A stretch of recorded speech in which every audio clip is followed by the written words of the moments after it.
to the Migrant Resource Centre, Northwest Region Incorporated Diversity and Disability YouTube channel.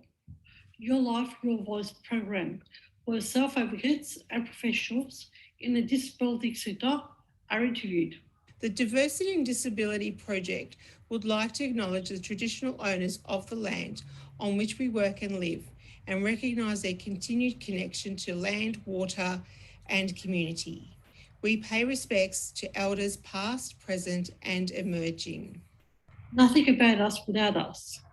We pay respects to all self-advocates who have worked hard over the years and are still working tirelessly for their rights, supporting others with disabilities and human rights for all. This channel is for people with disabilities who aspire to seek self-advocacy role models to inspire change in their everyday lives. Nothing about us without us. Choice and control are central themes. Every interview is as unique as you and I. And it has our fundamental universal human rights ethos of respect for persons with disabilities, having their views heard and acknowledged. After all, it's all in the name. Your life, your voice. Be the voice of change in your life.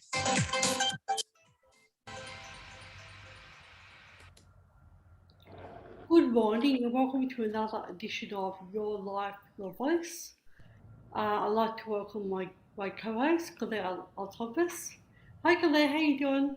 Thanks for asking. I'm going well. Hi everyone. Hope you're ready for our wonderful episode coming up.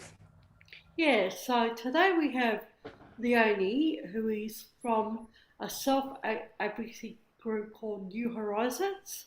Welcome Leonie, how you doing? Yeah, I'm good. Thank you for inviting me. Wonderful, and thank you for accepting our invitation. So, how about we kick off with some questions? Sure. Can you tell us a little bit about your background, Leonie? Okay. I am from a multicultural family. My dad was born in Sri Lanka.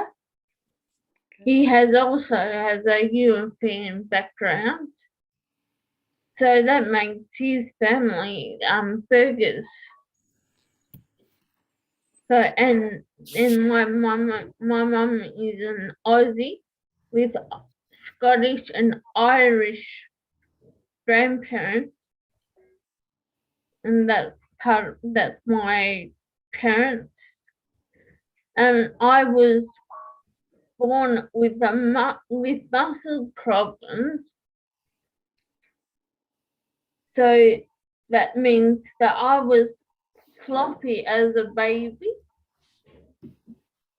and I had trouble with my growth. So for many years, I had to take growth hormones.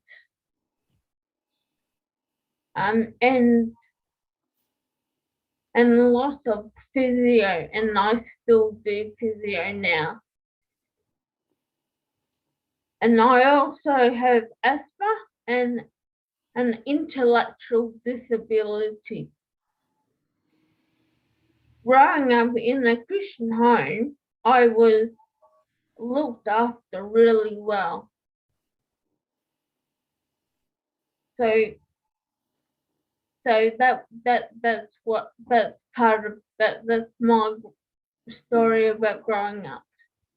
Yeah. Well, it sounds as though you had a quite amazing family, from what I can understand. Yeah. And I've heard from the grapevine that you're just a wonderful advocate, and so this channel is basically empowering other people with disabilities, because disabilities can happen in any stage of life. Some of us have had it since childhood, some as adults. And I'm sure that you've empowered lots of people in your time, and so that's really wonderful. I'd like to hear about it too. Yeah. I'd like to know, yes, what you've been up to, Leonie. okay, so some of my goals that I've achieved while growing up are going to TAFE and leaving school at the age of 16, and I was in year 9 when I left. And at TAFE, I did a certificate 1 in work education in a hospitality course. And so getting a job was quite hard for me to find a job. I had help with a job support people called Echo, and and I'm independent, but by moving out of home and living on my own, in owning my own home, and being part of many church groups, and being a member of New Horizons for about 5 years has helped me be more social and make friends. New Horizons has been running for about 30 odd years, and they're based in Ringwood, and that is part of each. And and they meet in Ringwood at Life. The building is called Life Works. So like I said, that building's part of each. Yeah. So can you tell us, Leonie, what you've been up to in the 5 years you've been with New Horizon? So the 5 years I was there, we started off meeting at LifeWorks, and we just have a meeting, and like we bring up some things that are bothering us, and we talk about those. Or they used to go out to places, and since COVID hit, we've just been online. But and we're just starting back moving up together. Yeah. And did they teach you lots of skills as well? Yeah, they show us some ways to stand up for ourselves. Like they want people to do like little skits and on that, and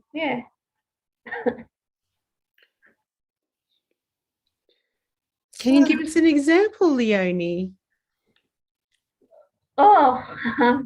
Example. Yeah. Like if someone's being bullied or something, what you do, and give us an example. Okay. So what about issues with service providers, maybe the NGIS? I know it's a bit scary when you talk about like NGIS sometimes, but there are systems in place to help you deal with issues that come up. I'm part of the NDIS, okay, and if someone wrong you and you go up and they just say, can you please stop being like that? I don't like that. That's hurting my feelings. So, yeah, something like that. Yeah, that's well done, Leonie. Speaking up for yourself can be a bit hard sometimes, but it looks as though you've got a good grasp of it.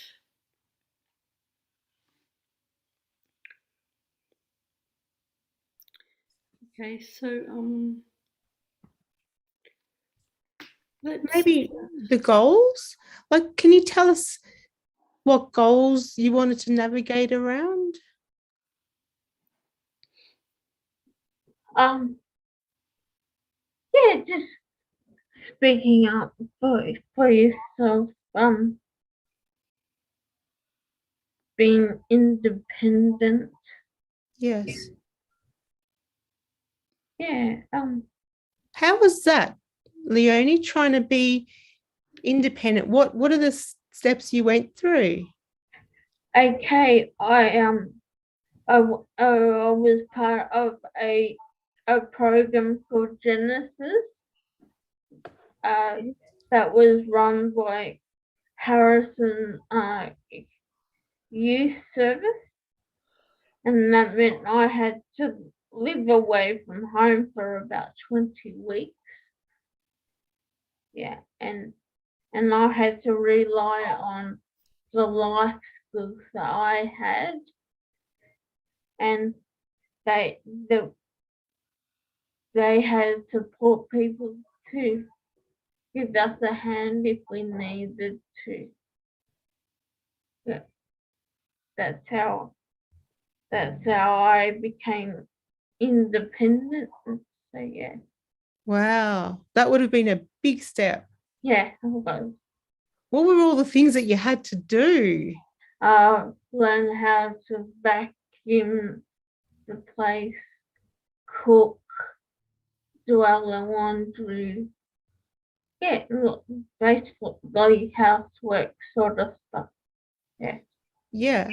And did you do any studies or do any work or go to the other groups and things? Oh yeah, I worked. I went to work every day. In Baronia, in a factory, Yes. in a food industry. Yes. Yeah, and yeah. So yeah, so I had to catch a bus from Blackburn to Bayswater to go home to get to my work. Mm-hmm. Yeah. so. Did you have to learn those skills to catch a bus, stuff like that? Yeah, I've actually did some of that stuff from school. I was in a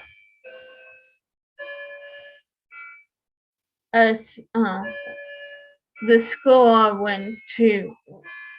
We had a spot that we went and we had learned. I've got myself all tongue tied now. That's all right. Take your time. Special ed sort of thing. Yeah. So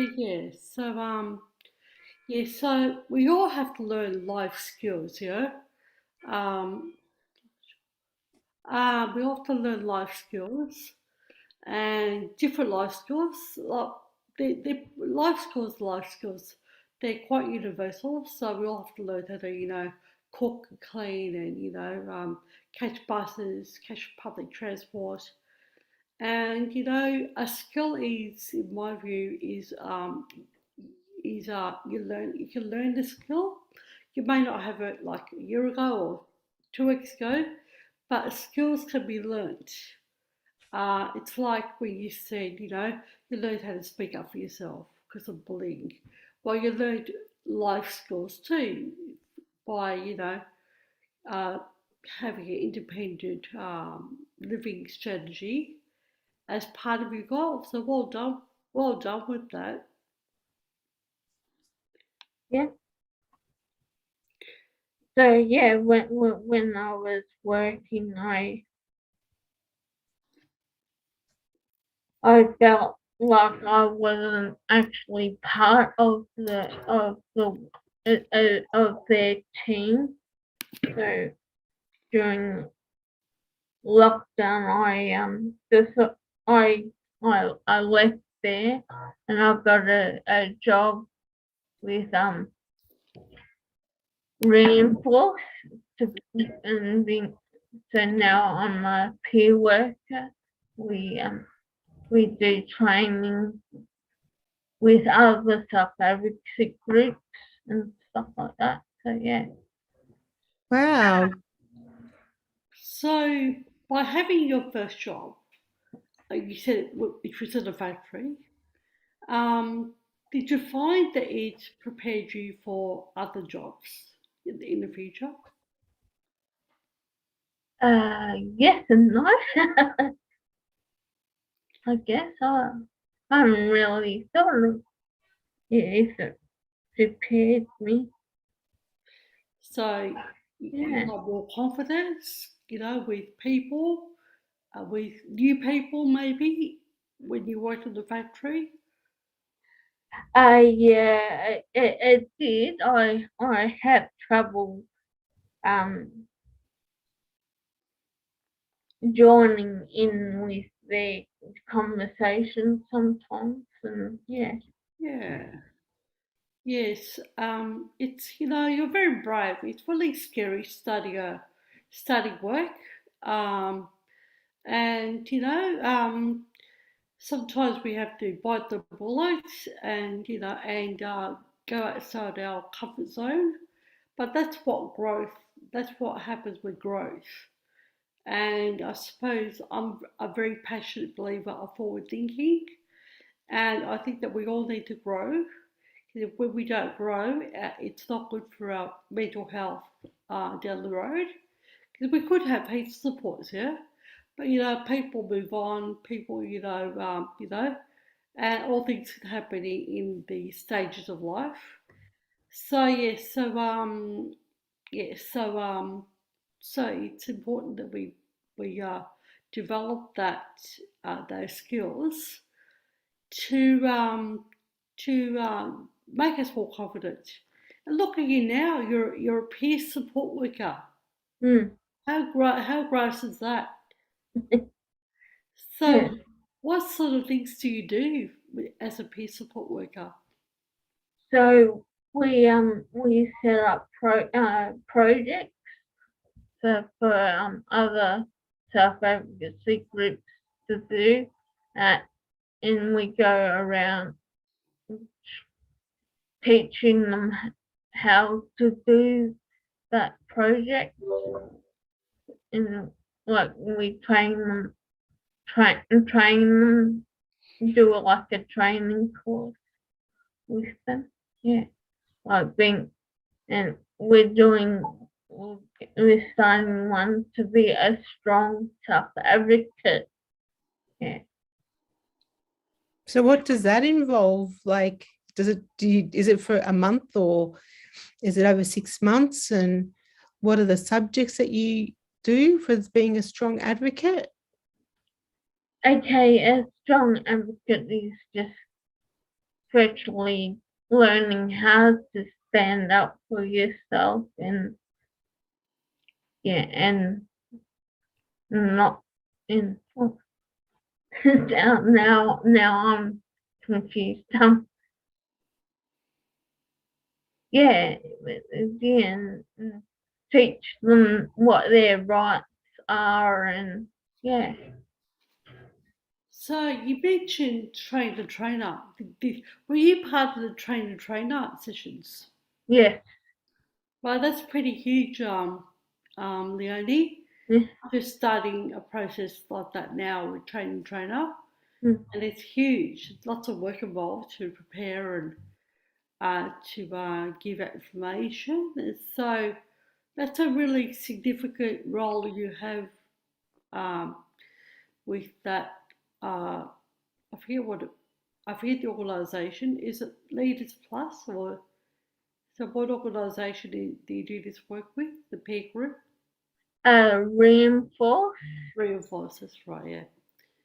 Yeah. So yeah, that's huge. So It is, because it's quite complex. I remember talking to someone who was studying a PhD and they were doing train the trainer course, and they said that that course was more difficult than doing their PhD. Like, you know, so it says something about you, Leonie, that, you know, it's you're willing to do the hard yards, you know. yeah. Sounds like you're very compassionate and like helping people. I do like helping people, yes. Yeah. And I think the world's a circle. Like when you help people, so, you know, that comes back to you when you need help. So, yeah. So, have you found that, Leonie? Like, you know, by helping other people, you know, it empowers you, and then, you know, down the road, you feel more confident to ask for help. Yeah, it does. Yeah, it does empower me to helping other people. Yeah, it does. Yeah. Yeah. So, yeah. And just by being on this program, you're empowering people with disabilities by being a role model. So, well done for that. So, any other comments? Would we like to move on? So, what are your views on culture, Leonie? This could be your culture, or you know, someone else that you've witnessed. Sure. Do you think it causes a barrier to reach their full potential, or you know, is Australian society is it more inclusive now?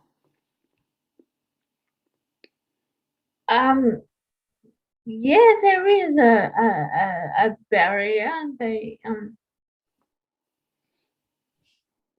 That actually the barriers really need to be removed because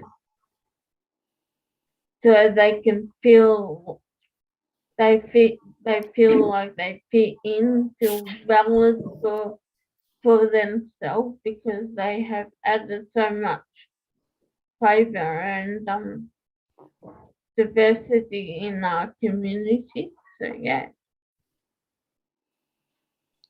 Yeah, so go on. Sorry, did I cut someone off? No, that's all I had.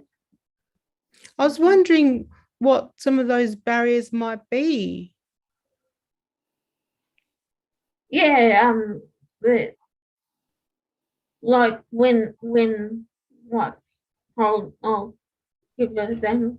Like when my grandparents came over, they they had they had to find things on their own, work out things on their own, and being in Sri Lanka, they had help around in the home, so they had to work out things at home on their own. So yeah.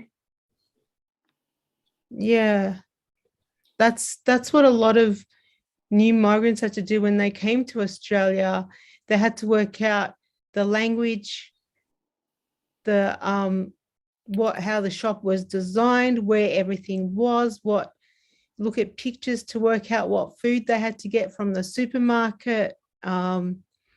There's all those things too, just your basic thing that we take for granted. Doing things on your own gets difficult when you don't know what you're looking for too. Hmm. Yeah. Yeah. I remember someone commenting on, going to the supermarket or going to um, a market type of place, and they had to point, they had to use their non-verbal communications to get what they needed. So, and non-verbal communication is 75% of our communication even today. And it's an important part of the disability sector. Non-verbal, it's been recognised as basically there are lots of resources that are being developed. One that I have done also through my work. Also, Scope have a lot of resources. Also, Saru have lots of resources dedicated to non-verbal clients, and there's so much technology out there now. There's voice recording, and because in the past, if you couldn't speak, like if you couldn't speak language, you had medical issues, you couldn't speak. Um, there was there was a feeling among the medical community of what sort of capacity people had. And I find that quite revolting, honestly. To a degree, to a lesser degree, it still happens today. We call that the medical model of disability. And so there's a big move shift to the social model of disability, which we talk a lot about in this program. And so yeah, so yeah, so now people have a voice, and it's been recognised our voice is different, and different ways of communicating. So, do we have any comments at all? No. So, how about we move on? So, do you have any future goals, Leonie? Yeah, my goal is to help more people to stand up for themselves. Yeah. People who need to find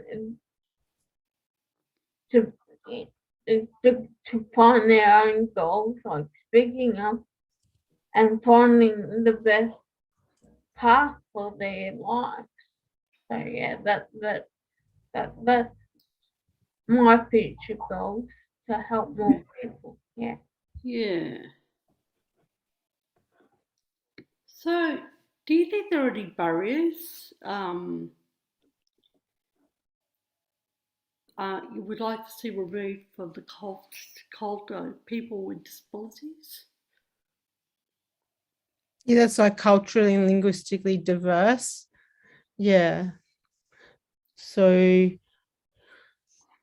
there are things. What are the main things maybe for you, Leonie, to remove barriers? What barriers do you feel are too much?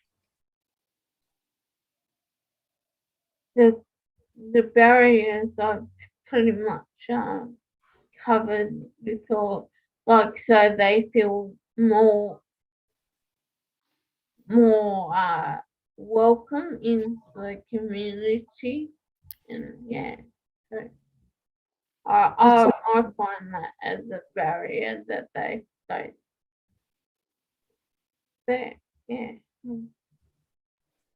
So, for people with disabilities that are maybe newly arrived, maybe they're refugees, maybe they're migrants, people with disabilities, um, what would be your number one um, number one advice for them? Maybe to join a group. Yeah, find a community group and or maybe a church group, or if and be part of the activities that they have there. Yeah. So you mentioned church groups a few times now. Yeah. And I'm deeply religious also, and I find that in my church faith group is a great support to me. So, what sort of things do you do in your faith group? We have like a Bible study group, and we have a youth group that they do activities like games and stuff. Oh, even tonight, the youth group are having like a trivia night. So for to to fundraise to go to like a youth convention. So yeah. Are you talking about World Youth Day or something else? Oh no, that is something else. Yeah. With the one part of a reformed church, they have every 2 years or something. They have a a, a that every group of Victoria come and meet together.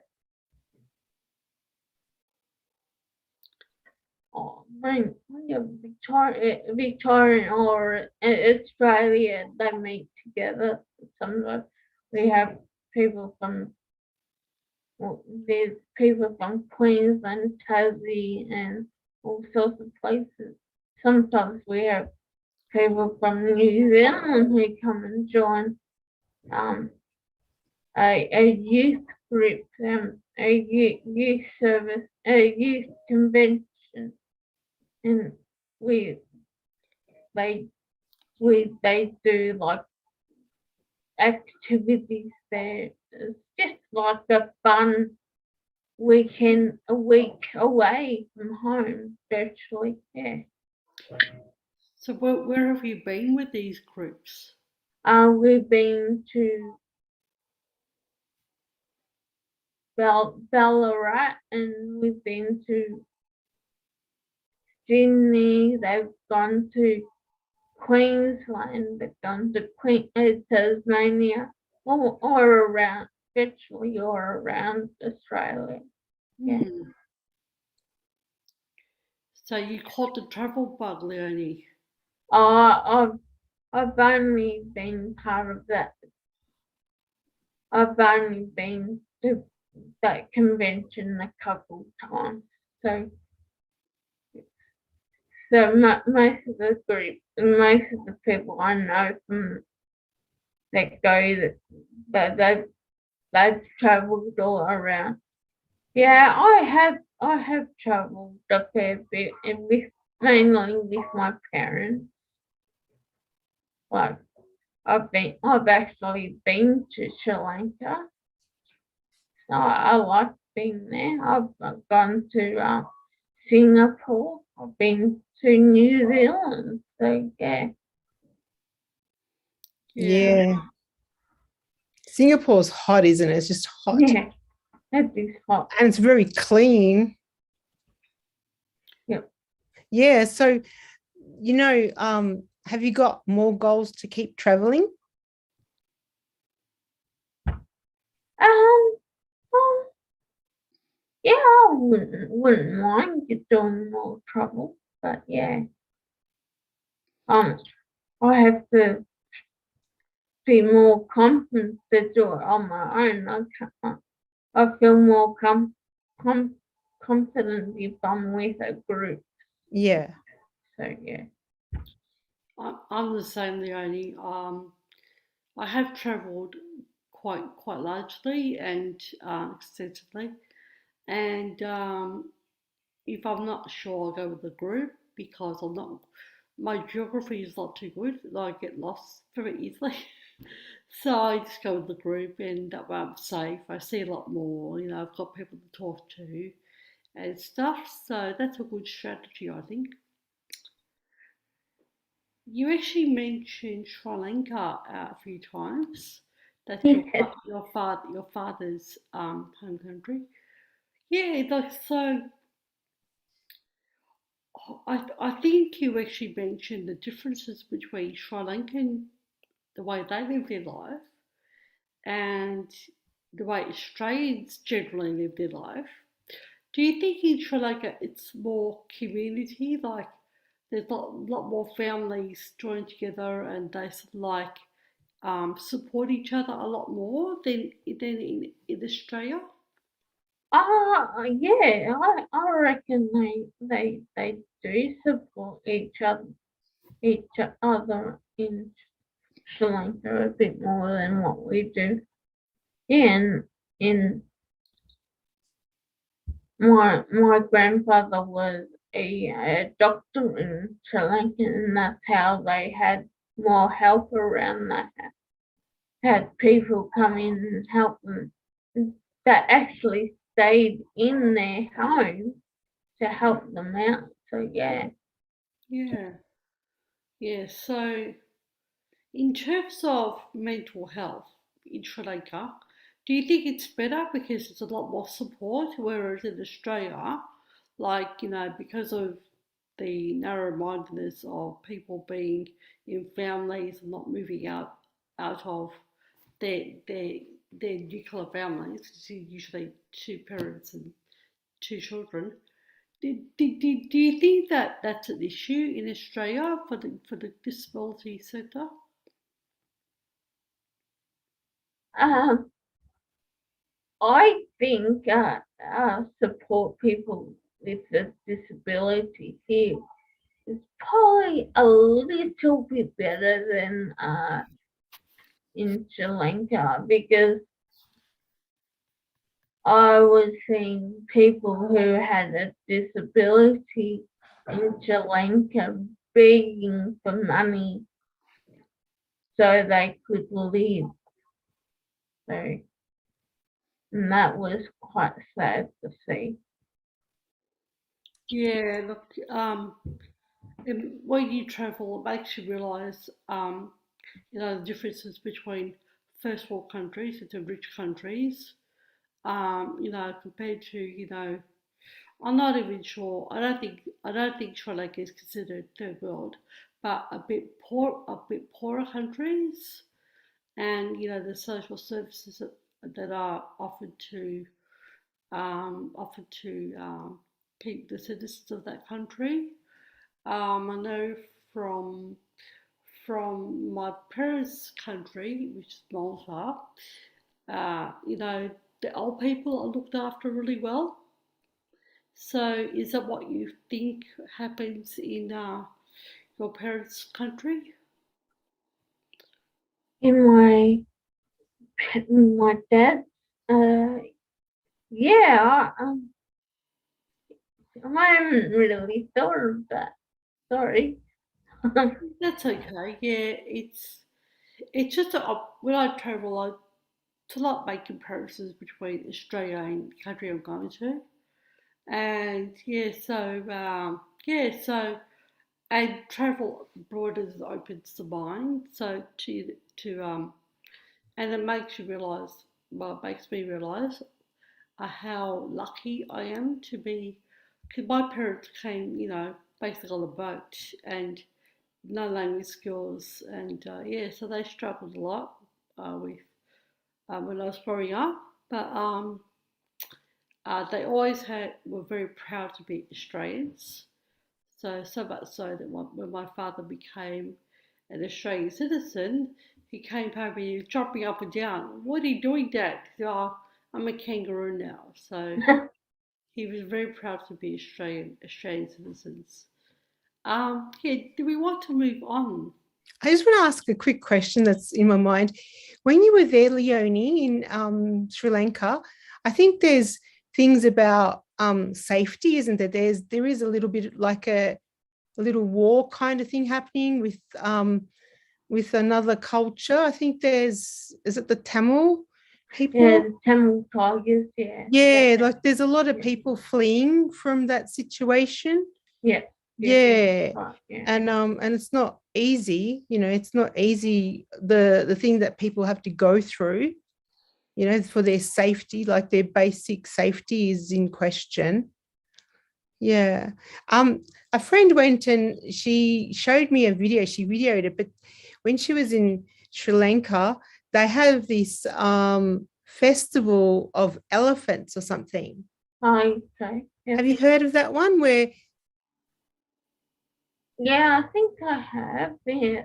like there's I don't know, like I don't know how many elephants, but they do a parade and they dress all the elephants up with lights and colors, and it looked really interesting just watching the video, and I thought that must be amazing to just be there, how much they love their festival and the elephants parade.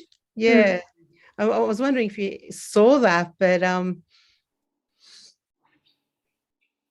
I think because when I went there, it was in March. I'm not quite sure when they do that. So yeah, we we we did see a culture show when we were there, and they had but some stuff like that there. So yeah. yeah. Yeah. So, Leonie, this is a bit of a future question. So, if there's one thing that you've never done before that you would like to do, what would that be? Well, I really was thinking about that, but I I would like to do to go skydiving, but I'm scared of heights, so maybe I'll just try doing in the I Fly in in Essendon, that you're in a cage and that you actually pretending that you feel like that you're skydiving. Yes. My manager did that actually. Christian did that, and yeah. So I think it's amazing. I haven't done it yet. Yeah, maybe I might do it. Maybe not. Apparently it's really addictive. Like It's, I used to have a friend a long time ago who kept doing that, like kept skydiving because it was really addictive, Yeah. enjoying that feeling. Yeah. Yeah. Yeah. Look, quite a few years ago, I really wanted to do it, and I haven't done it yet. That's not to say I'll never do it, but I think with something like that, it's got a bit of a scare factor. I think I just have to say I'm doing it, book it in, and go. So and not think about all the danger involved. But yeah, so and that'll be out of my comfort zone. But I've always wanted to do tandem jumps. But that particular fly machine in Essendon, it's pretty amazing because I mean, I'm able-bodied. I'm not in a wheelchair. God bless.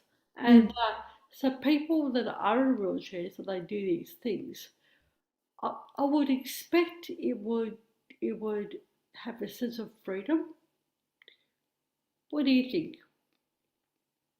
yeah, you have more that doing stuff that you feel like you like, that you have the freedom to go around and do those sort of things.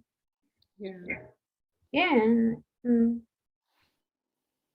some people don't even have the option to do, like, have an education or stuff like that, and we do. So yeah. Yeah. And I just on the education side, there, do you think there are lots of ways in Australia where education is actually delivered and it's really accessible?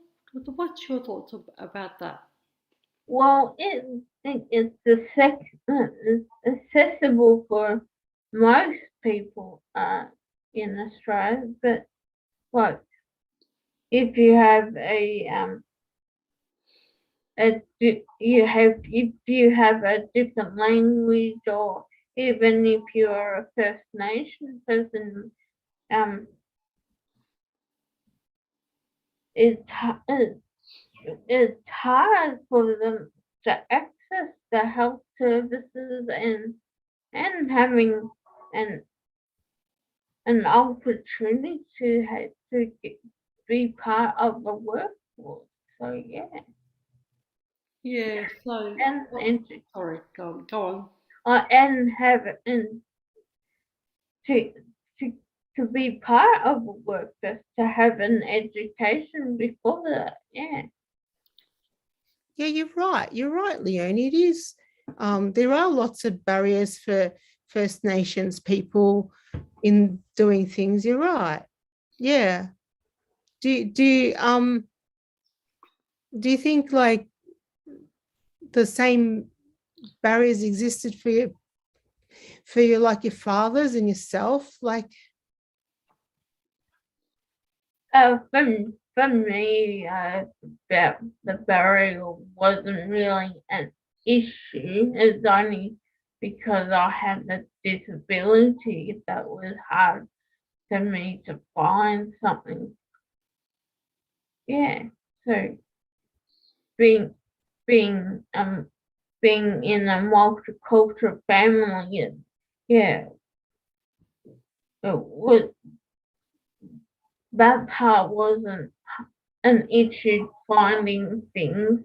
It's just because I've got a disability, and then they go, oh, you may not be able to do that, and you go, oh, I could show you that I could do it.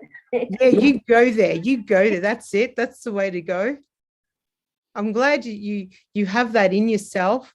And I'm just wondering, is that like one part of you that when you want to advocate on other people's behalf and all that, is that strong part of you that comes across? Yeah, People say no, you can't. You want to just say yes, we can.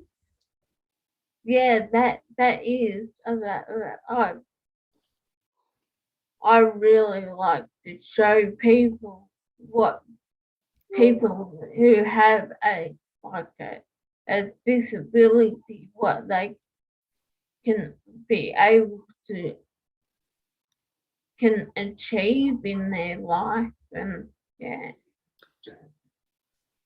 So what you're describing really well, Leonie, is for support workers to focus on strength based, person centered, strength based, and it's really important. And that's so good that you can highlight to whoever is trying to say you can't do things.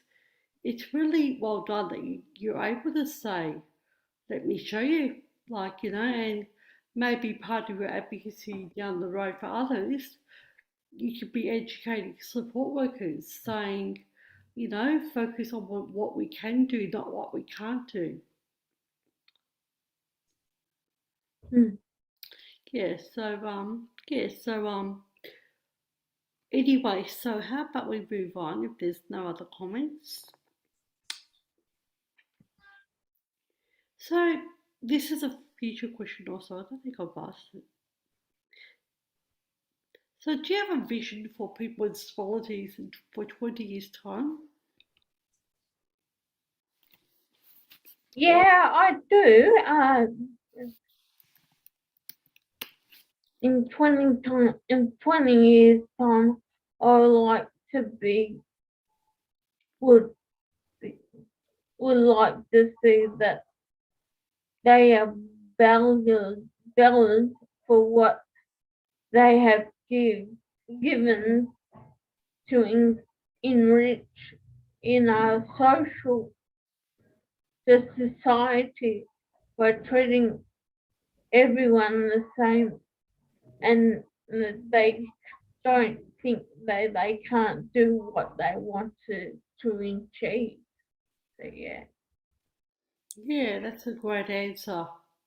We're looking at your highest possible, living your best life. Yeah, that's a great answer, Leonie. Um,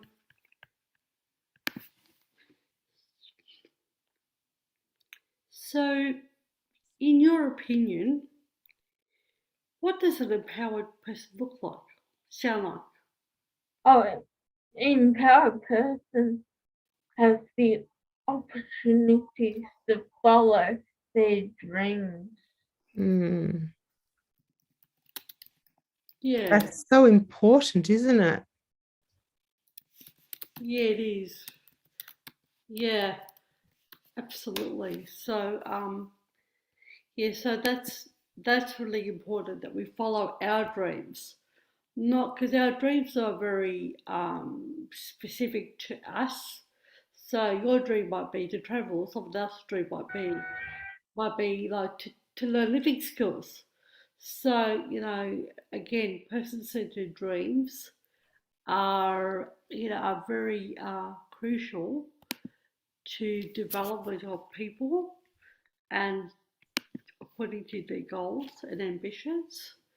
And being in charge of that, being in charge of your dreams and goals, it empowers you to, once you've achieved a, a goal, I think it empowers you to try for other goals. So is that your experience, Leonie? Yeah, that was pretty much my experience. But um,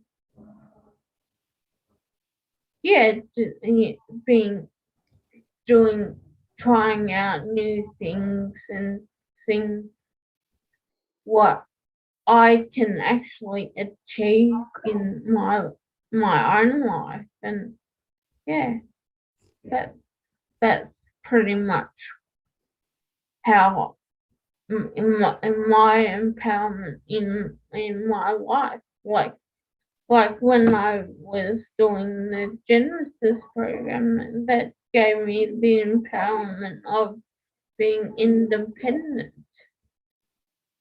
Yeah. That's massive. That's huge. Yeah. And Yeah. because Leonie, just you did like when you did that big major step, did other things that you wanted happen easier? Like you had the experience and I was feeling more confident to go out on my own and yeah, and just travel in, like if I wanted to into the city and walk around, but I don't do that much. If I work in the city now, but when I was going into the city, I always wanted to go in the city with other people. So I, I felt I felt more confident walking around, and I'm not getting an anxiety attack or something like I go, oh, where am I now, sort of thing. yeah. So it's good to be having other people with you and have an outing together or something. Yeah, yeah. That's So what I like. you now working in the city. Yeah, yeah. That's where Reinforce is. They're based in Flinders Lane at Ross House. Yes, I know that place. Yeah, I used to work there too. So it sounds like you had a dream you wanted to go into the city with people, and now you go in there often. So Yeah, once you wanted to go there once, and now you're going. How does that? What's that like to be able to go somewhere that you thought I'd like to once, and now you do it all the time? yeah. It feels good. I only go in there once a day, but yeah, but it seems all right. Yeah, So what I'm hearing from your conversation is that you felt the fear, you did it anyway. You took baby steps. You made your networks, connections, and by doing that, your life. I feel like your life opened up a lot more. Is that fair to say, Leonie? I reckon that more opportunities have opened up for me. Yeah. Yeah, yeah. So yeah, I think that we are probably close to the end of our interview now. What do you think, Claire? Yeah. Thank you, Leonie. Is there anything that you'd like to say, Leonie, that you really think people should know out there before we finish? Oh yeah, just take things as one day, take one step at a time. Just don't rush things. Yeah, just take it as it is, virtually. So yeah. That's a good way to end today. That's a good way. One thing at a time, yeah? Yeah. One step at a time. I'd like to thank Leonie from New Wave Self Advocacy Group. And if anyone would like to join a self advocacy group, if you look at the Saru Your Voices Together website, it'll have all the self advocacy groups in Australia. So this program is online, and a lot of people can access it, even overseas if they want to. But as Leonie has said very very well, is to get out there and live your best life. So thank you so much, Leonie. I'm actually from New Horizons, not New Wave. Sorry? I'm from New Horizons, not New Wave. Oh, sorry, I thought I said New Horizons, so I apologise. So yeah, so on that note, how about we go to the outro for there? Bye bye Take everyone. care. Bye. All right. See ya. Thank you.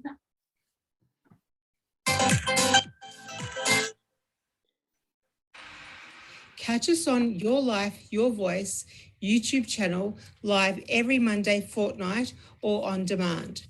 We would like your comments and suggestions on topics that you would like us to explore. Leave your comments on YouTube comments section. Please feel free to email us on dndyourlifeyourvoice@gmail.com or contact us via the Margaret Resource Centre Northwest Region Inc. Phone number 1300 676 044. 1300 676 044. Diversity in Disability is a project of the Margaret Resource Centre Northwest Region Incorporated, and would like to thank the management for funding this project, especially living through the COVID-19 pandemic. The pandemic has been difficult for people with disabilities living in isolation.